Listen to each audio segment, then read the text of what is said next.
Happiness is freedom. Freedom is having the choice to spend your time doing things that inspire you. Most people want freedom, but many people don't have a clear objective, a roadmap, or a strategy to achieve it. Everyone deserves to live an inspired and free life. I believe that when we're free and able to focus on our most meaningful work, we simply become better human beings. We can give more, care more, support more, and love more. I'm an investor, a trader, and an entrepreneur, and I get to spend every day doing what I love. At the age of 29 years old, I became financially free, and since then my mission has been to help and inspire other people to achieve the same so that they can be more of who they really want to be.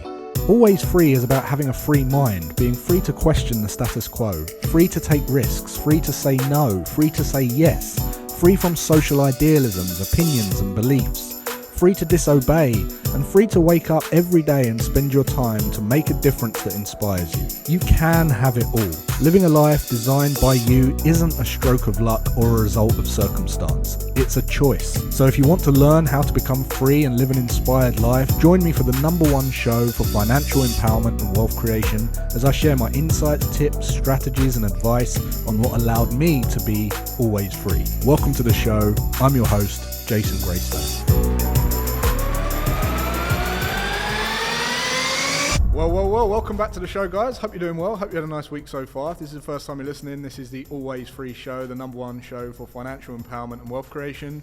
And if it is the first time you're listening, make sure you go and check out all the other episodes. Particularly go back to the podcast, episode 1. And if you're still listening on episode 6, send me a DM. Let me know if you found it valuable. And if not, then farewell. But this is the show version of the podcast. And recently we've been doing these episodes where we're bringing in amazing guests to share insights, to have a discussion about real world problems, what they want to solve, what problem they want to see solved in the world. And we've been getting a lot of great feedback, a lot of great comments in the chat that they want to see more of these episodes. And today is no exception. We've got Stevie Potter. Thanks for coming on, Stevie. You're welcome. And Stevie, I'm going to let Stevie introduce herself. So please let the listeners know a little bit about yourself. So I'm a performance coach. I'm a GB triathlete. One of the most important provisos I put into that is that I'm an age group athlete, which means that I'm juggling running a business, having a family, having a very high maintenance rescue dog, like trying to do all the normal life stuff and still train 20 hours a week, get to championship level, and do all those things that are involved in high performance in anything.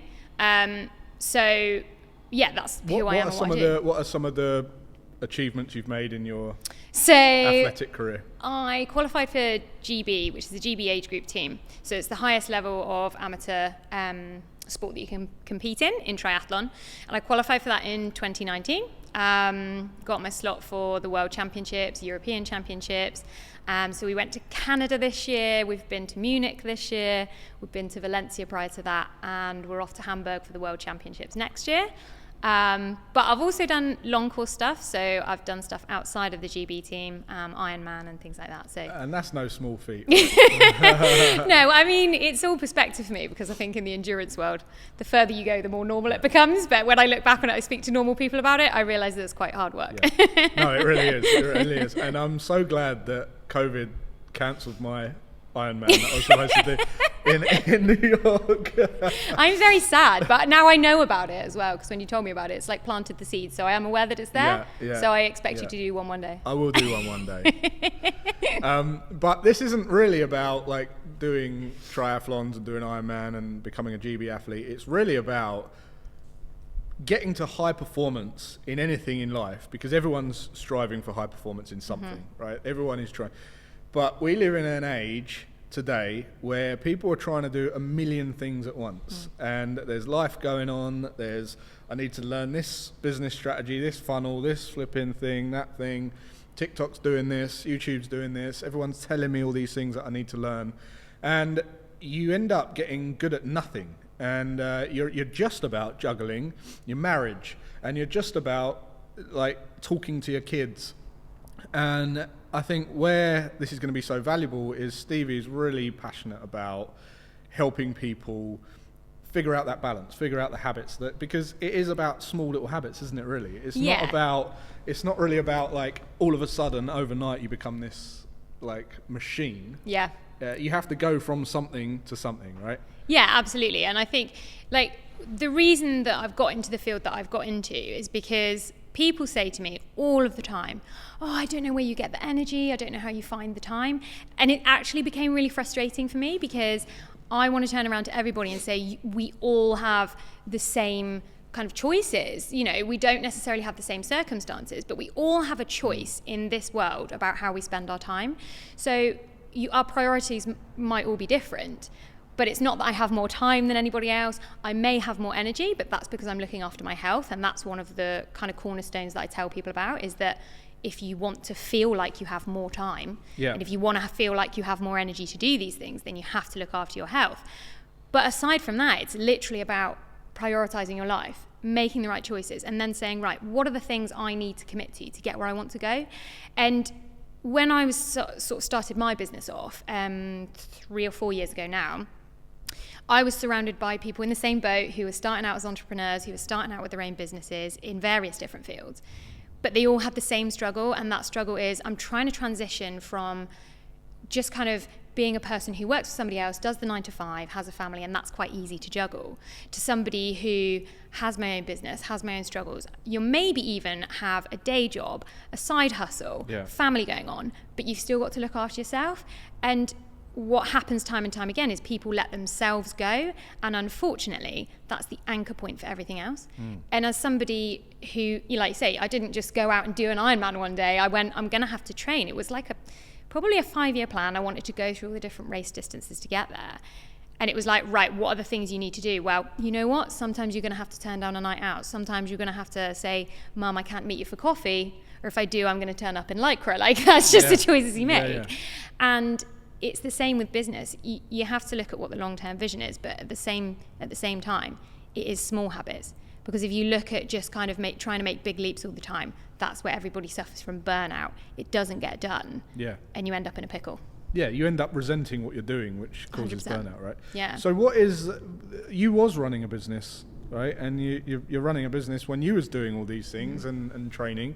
So where does it all start? You know, what is the small things? Obviously, the pain has to be big enough, right? Otherwise, you just won't prioritize it. You need to actually have a real driver to want the result. How do you... I mean, there are people, like, let's face it, Ironman and things like that, there isn't really a pain to want to do it. Like, there isn't... there's no one going, if you don't do this, I'm going to ransack your kids or something like that. There's no one doing that. So where does it come from? Like, how do you even get into that? Like, I think for me, I've always had this drive that I want to do hard stuff. Right. Because I think... Is that tied to, like, would you say that's tied to what you tie your own self-worth to? Like, yeah, definitely. To an accomplishment. Yeah, definitely. And I think my approach to training and what I've kind of realized maybe over the last year working with a different coach has really made me think about, even for me, my why a lot more. And I always encourage everybody to do that. Business, what's your why? Why do you want to do it? Like you say, otherwise there's no pain point. Literally nobody cares. No. Nobody else cares about your dream. No.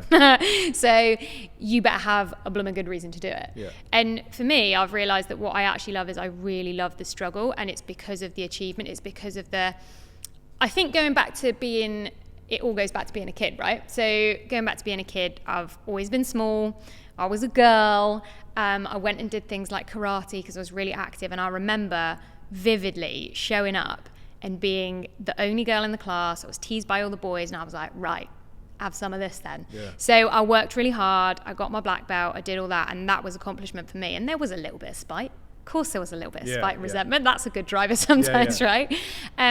But from there on, I was like, that actually made me feel really good, because it made, if you're surrounded by people all the time that tell you you're not capable, it's up to you to go and prove it to yourself. And it's really easy to let people creep into your mind. But that aside, the only person who can prove to you what you're capable of is you. And unless you go and do the hard stuff, you never work that out. So I think for me, it was like a sort of, right, okay, can I do this? Can I do this a bit more? I can run now. What about can I swim? Can I cycle this? Can I go a bit further now? Okay, people are now doubting me. This is helpful, because if they're doubting me, then I can go a little bit further to prove them wrong.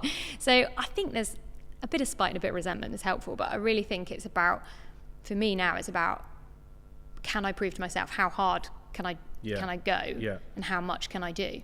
It works the other way as well, though. Like if you get around, so you're everyone's got a perception of you that you can't do it. Yeah. But then there's a lot of people who've got a perception that you've done more than most. So then there's a risk of becoming complacent about being around people who are just telling you you're great in their eyes. So it is about leveling up. And we was having a discussion earlier, and I think we'll go into this when we talk more about how we can implement this into more of a kind of practical business juggling life. But I find that you get to a level that you are capable of, and you can't get beyond that without leverage or getting access to some kind of leverage that's going to enable you to leverage up. And no matter how many things you take on, like in business, you see a lot of people going, I've got to learn this funnel, this marketing strategy, that thing. And it doesn't matter how much of that they learn, they'll always approximate their capabilities in income. It might be 100 grand, it might be $1 million or whatever. When you get to that level, when you get to 100 grand, there's no point having a conversation with a billionaire. One, you probably won't get access to them. But two, the information they can share with you just won't be applicable, or you won't be able to apply. It won't be relative to help you. So you really want to start looking at people who are earning 10 million, or maybe, and you get to a 10 million, maybe you'll talk to someone who's got 100 million, and that information will help you leverage up. But whilst you're at that level, you can learn all the things that you want. You probably won't, it's not about that, right? What it's about is focusing on where you want to go next, and then attacking that problem, like 100% on that problem, relentlessly until you solve the problem. And I see a lot of attention and focus like distributed across a million different things, right? So for the average person who's watching this thinking, I've got a business, I've got a family, I've got Stevie's talking about it's all about habits and what is some practical things that they can do like in their life, in their like circus that's going on at the moment, like to really start partitioning and moving the needle in all areas rather than like going around in circles. So I always work on 5 principles. That's where my coaching practice comes from. So the biggest one, number 1, is about your goal setting. So it's all about how do you prioritize your time? How do you think about, what you've got to think about your why, but how are you actually going to structure your time? Because it's like all very well and good. If I sit down, again, I go back to sport all the time because it's an easy example to kind of use. But if I sit down and I go, I want to do a triathlon, like the first time I sat down and did it, I didn't just be like, I'll just see how the weeks go, and then near race day, I'll just hope I can do it. Like, that's not how it works. So you have to sit down and go, well, I need to be able to swim 400 meters in the pool. I need to be able to cycle 20 kilometers on my road bike, and I need to be able to run 5 kilometers. What are the things I need? Well, okay, I need to make sure I've got the right clothes to do it. I need to make sure that I can actually get on and off the bike and I can run off the bike. Like, that's a very specific skill. I need to physically be able to swim that far in the pool. Is there a time cutoff? And we have all these kind of thought processes about any race. Obviously it's more in fine detail now, but it's the same for business. When I look at my business, I think, okay, well, what do I need to achieve? Who am I trying to help here? How am I going to get the message out to them? What do I need to do with that? And it's all exactly the same thing. So I think the first thing is you've got to prioritize your time. You've got to sit down and think about what it is you really want to achieve, and then you have to break it down. And you have to think about what is really valuable to you, because it's no good saying, oh, well, I've only got 5 minutes a week to devote to my business, because it ain't going to happen. So you're going to have to make choices and accept that whatever it is you want to focus on, you might have to drop some other things. And it's about making people around you aware of that as well. I think one of the biggest things for me is that I've got a partner who's into endurance stuff. He understands my needs as much as I understand his. So we make quality time for each other, but we don't see each other all of the time during the week because we know we're busy. You have to have family conversations. Everyone feels obliged to go, oh, well, I need to spend every single dinner time with my family because that's what society says I should do. Like, well, okay, do you want to do that? Because I don't want to do that. I mean, it's great, but we've got other stuff to do. So I think prioritizing and literally sitting down, thinking about what are the things I need to do, and then what do I actually need to prioritize, and how am I going to do that? What conversations do I need to have with the people around me? Yeah. And who do I need to surround myself with? I think that's the number one thing. All the other things that I talk about are looking after yourself. So looking at your nutrition, looking at, are you taking care of yourself? Yeah. I hate the phrase self-care, like it really, because it's all turned into like scented candles and bubble bath. I hate that. So I tend to refer to self-health. Yeah. And that's like, what do you need? How much downtime do you need as a person? I was an only child for 12 years. I need a heck of a lot of time on my own. Like, people around me are understanding of that. And I have to fit that in around my training, because otherwise I'm not in a good space to train. I'm not in a good space to do business. I know that on a Friday, for example, I'm not so good at working on a Friday. I tend to take Friday easier, but that does mean I'll work on a weekend. Yeah. But again, the people around me. So it's all about prioritization. How are you going to prioritize your day? How do you work properly? How are you going to take care of yourself? And the one thing that people drop all of the time is their own self-care. Yeah. They go, oh, well, I'll just focus on the other bits. And, you know, in 6 months' time, it'll be fine because the business will be better. And funnily enough, you get 6 months down the road and the business isn't any better. You're kind of getting to burnout. Family around you is getting really annoyed because they don't know what's going on, and you're not spending enough time with them because you've overcommitted, because you didn't sit down and look at black and white how much time you've got and what you want to achieve with it. Yeah. It is literally a currency, your time. Yeah. And it's like, if you start a business, you figure out what the overheads are, how much your outgoings are, you know, what the expenses are, what the cost per unit is, you know, how much you need to put into R&D or marketing. And then ultimately you get a figure that says, before you've even started the business, is this feasible? Is this viable? And it's like, I need this much to earn this much. Yeah. And is that much what I'm going to be happy with in my life? Most people don't do that in their business, let alone their time. And their time is literally the same. It's like, we've got 24 hours in a day, and without going into the whole argument of we've all got the same 24 hours, because I don't want to start that one again. It was going to come up at some point. But we've got this bank account with 24 hours to spend. And it's just about going, okay, where can I make some savings? Where can I optimize some expenses?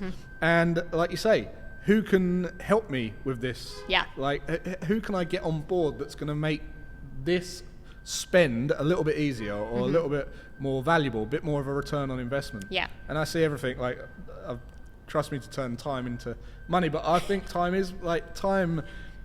Your time is so important. Yeah. Delegation of time, prioritization of time. And funnily enough, the last 3 weeks of this show we've had, or 4 weeks, we've had 4 people, different industries, one in construction, one in IT and self wellness, and we've had one in health and fitness, and we've had Stevie. And the common things that have come out of this is, one, have a clear purpose, right? Something that's aligned to what you truly want to do, and very clear about who you want to work with, where you want to be in life, who you want to be. And the second thing is time, delegating, and prioritization of time management, right? When people ask me what the biggest thing is to become financially free, or the biggest, most important thing for wealth, I say it's having a purpose. And people go, oh yeah, but you know, it's not really that. And I say, yeah, it is that, Yeah, it is, right? Because it's, that is your mind. Yeah. That's your mental, spiritual freedom, speaking about what it is you truly want in life, which is all that matters, right? Yeah. That's all that matters. You've got like 80 years to do something you want to do, not what someone else wants to do. You're not a slave. You're And not how here to many be a people look slave. back? I think like life is short. How many people look back, even in their 50s, and are like, my parents look back and are like, oh, I wish I'd done that. Yeah. And I like 100% was like, right, time for a portfolio career, because it's time to do what I want to do. Like, I don't want to get to 50 and be like, oh, that was a bit of an anticlimax, wasn't it? Life was a bit crap. Yeah, absolutely. And then if you're clear about that, it makes prioritizing time much easier, because you are now going, you know, those doctor's appointments you've got in your calendar, or paying your tax in your calendar, you just prioritize it like it's that important. You know, it's like, right, that's non-negotiable. I'm doing the run, I'm doing the training, I'm doing this, that, and the other, and it's all, that's my time. And again, we're talking about self-care. Really, as I said before, your standards on you in your body, doesn't matter what you look like or how much you weigh, it's just how happy you are and how you feel in your body. And that standard filters down into every single other area of life. Yeah. 100%. Business, relationships, wealth, whatever it might be, because how you are in yourself, how you're happy in yourself will flow through to everything else. And what you accept and, your level of standards in yourself will be your standards in your income and standards in relationships and standards in whatever it is, right? So I'm a true believer of that, and I think that aligns with what you just said. Yeah. What are, so if people are starting a business, right, a lot of the time what they do, they go from, they're good at something, so they go, I'm not going to work for, that big corporate, I'm going to go and do this on my own. Yeah. And I can earn all the money, and I can take all the money, and then they figure out they've got to do tax, quotes, delivery, operations, admin, all this stuff, right? Tech. And then they've got to keep their family happy, who they've just promised that they're going to be earning all the money because they've left the corporate. So they're all happy, and then and they've got expectations. And then all they want to do is, and then they have zero time for themselves because they drop themselves, like you just said, it's the first thing they drop off the list. Where the hell, what is the first step? Because I'm sure there's a lot of people watching this that are literally in that situation right now, especially through COVID, as people did spur off and start their own little enterprises. Where do you start? So one of the things that I've learned, again, sometimes a lot of these are through my own mistakes and then mistakes that I see replicated in clients. So I read a book a long time ago that was related to sports performance, and it was about the inner chimp. I think a lot of people have probably read it. I have an extremely active inner chimp.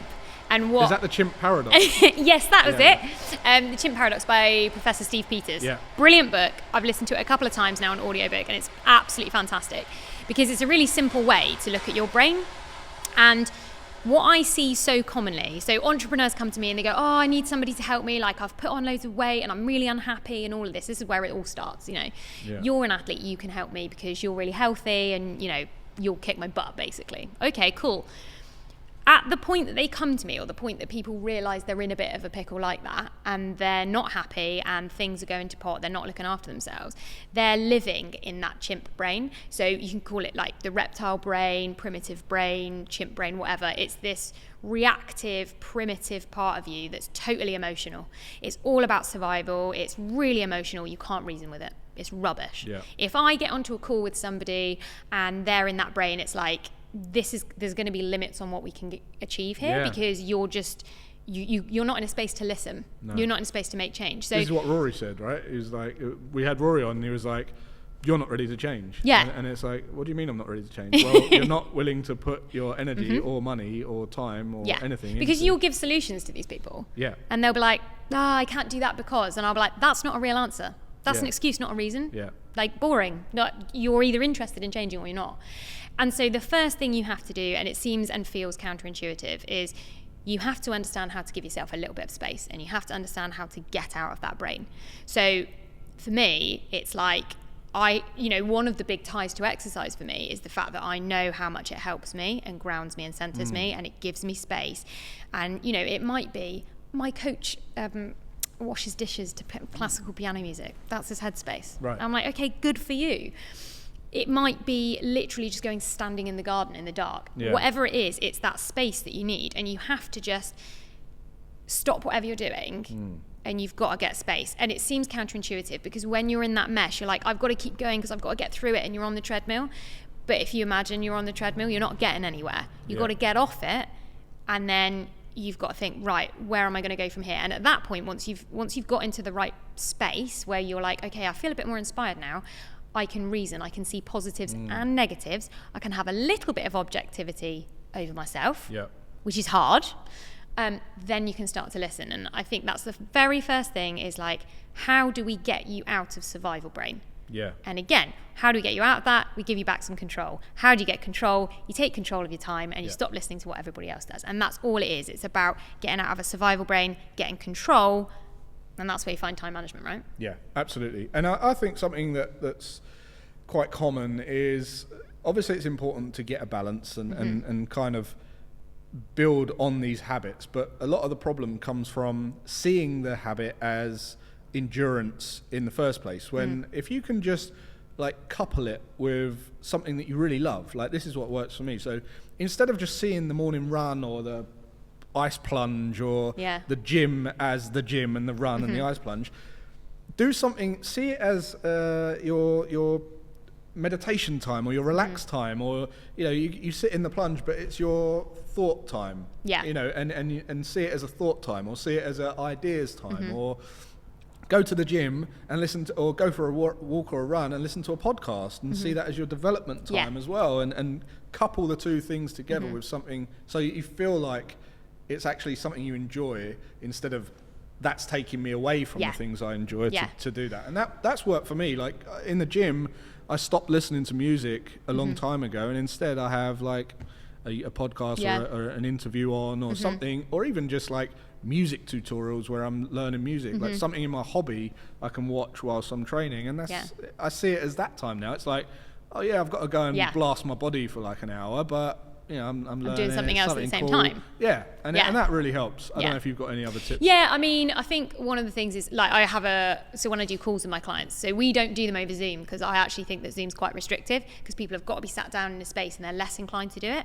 Well, a lot of clients are like, oh, I've got to shoehorn that meeting in. They either skip it or they're not present, and I can see that. They're also not as honest, so we do a lot of phone, and they can go out for a walk, so they get time, and this free flow of thought just goes, it just comes out, and it's really helpful. I think going out and, like you say, coupling things up and learning how to, it's not multitasking, it's actually using something to put you in the right space to do something else. So for me, one of the things I love to do is, we've got a dog. I like to run, but I can run with the dog. But the upside of that is, and the bonus is, it's multitasking because I can take the dog out, but I can go out with the dog. She has a great time. We go to new trails because that's good for her. But I think it is just a case of trying to limit the number of decisions that you have to make. And it's about honesty and accountability to yourself. Because if, for example, we want to cook some home cooked meals because we know that's going to be better for us, right? And that's, cooking sometimes is a real sticking point for people. They don't want to do it. They're like, oh, I just see it as a waste of time. And I'm like, don't see it as a waste of time, because that time where you're prepping the food, you're investing, you're understanding what goes into your food, you're being present in it. When you sit down and enjoy a meal that you've cooked yourself, where you haven't rushed it, the experience is totally different, and that's part of health. And it's like looking at all those things that you do for health, and you have got to look at them and be like, I've got to do this. And it is hard, but you can use all those things. I hate doing running drills. I put music on to do it to help me to get through it, because I know that it's a necessary evil for the stuff that I want to do, and there's always going to be those things that you don't like to do. And I think having people that you're accountable to is really important, because most people are not very good at being accountable and honest with themselves. Like, you've got to practice that, and you've got to practice it not being so brutal to yourself all the time, but you've got to be honest with yourself. And I think, again, the other thing is, tell somebody else what you're going to do. Right. Partner, husband, wife, I'm going to get up in the morning at 5:30 and I'm going to go for a run, or Saturday morning, 9 o'clock, I'm going to go to the park run. I'm going to do that. And I'm going to meet you for breakfast afterwards. So we can do something nice afterwards, the coupling, but also I've told you I'm going to do it. So if I wake up at 8 o'clock and I'm like, I can't be bothered, other person goes, well, you said you were going to do park run. That's really powerful, because as much as you can block out what everybody else says, it's really annoying if somebody else calls you out on something. Like, that's super important. So I think getting the people around you going, right, I want to do this, these are the things I'm going to do, can be really helpful, particularly in the beginning when you're starting new habits. Absolutely. So what do you find is, when people are, you mentioned accountability, if they do have a routine and they do have a habit, how do they get to that higher level of performance? Is it about having someone who just says find 10 more hours? How do you go from a level of performance to high level performance, which is measured? I think you do need to have somebody there for objectivity.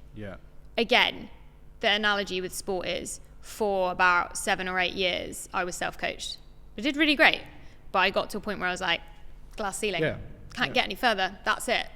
So I got a coach, and it was like, suddenly all of these things became apparent that I couldn't see, because I was in this tunnel, digging this hole, off I was going, like getting worse and worse and worse, because I couldn't see all the other stuff that I was missing. Well, have you tried, you need a bit of space, half an hour before you do that training session, sit down and have a cup of tea, because then you'll perform better. Or have you tried doing this drill session before this run? Have you tried doing this swim before work? oh yeah, okay, I could do that. Yeah. You know, it's little things. And one of the things that I come across with my clients, so quite often, again, they'll have portfolio careers. You know, it might be a main job and a side hustle. I've got clients who have got multiple career pathways they're kind of pursuing. And it's having somebody that has an honest conversation so you can really verbalize exactly what's important to you. I think you can only do that in a conversation with other people. I think it's really difficult to do it yourself. Yeah. I think you can get so far with yourself, but I think verbalizing is so important, or journaling or writing it down. Having somebody else to go through that with you and say, actually, what is it that's your big vision? What's the feeling you want to have? Like, is it that you want to have 4 days a week where you're not tied to anything, but 3 days a week you would like to be doing surgery, you know, whatever your kind of profession is, mentoring and stuff. What is it that you want to do? That's your big vision and your why. Right, how are we going to get you there? Because for me, it's really easy. I look and go, well, that and that's in the way. You don't really like it and it's not conducive to your vision. But for you, for that person there, you're like, didn't see that. It's blown my mind. You know, for example, somebody comes and they want to lose weight and I'm like, we're having 3 takeaways a week. Never even thought about it. Because you can't see it because it's just in it. You've got to, if you're here and you're like, oh, I'm pushing the ceiling now and I'm really good and I've got loads of things going on, but I've no idea how to unlock that next level, which suddenly blows it all out the water. And you get this whole nother, oh, right, I didn't know any of this existed. You've got to have somebody else to show you the bits that are like, I wouldn't be doing that. How do you feel about that? Let's talk about it, because I'm not sure that's really conducive to your big vision, because you can't see it when you're in it. Yeah, and a lot of people tell you that they want this goal, and what they're doing isn't conducive to that goal. Yeah, and like it's conflicting. It's and obvious you can to see you. it. Yeah. And I see that with employees. I see it with business. I see it with so many people, so many different dynamics.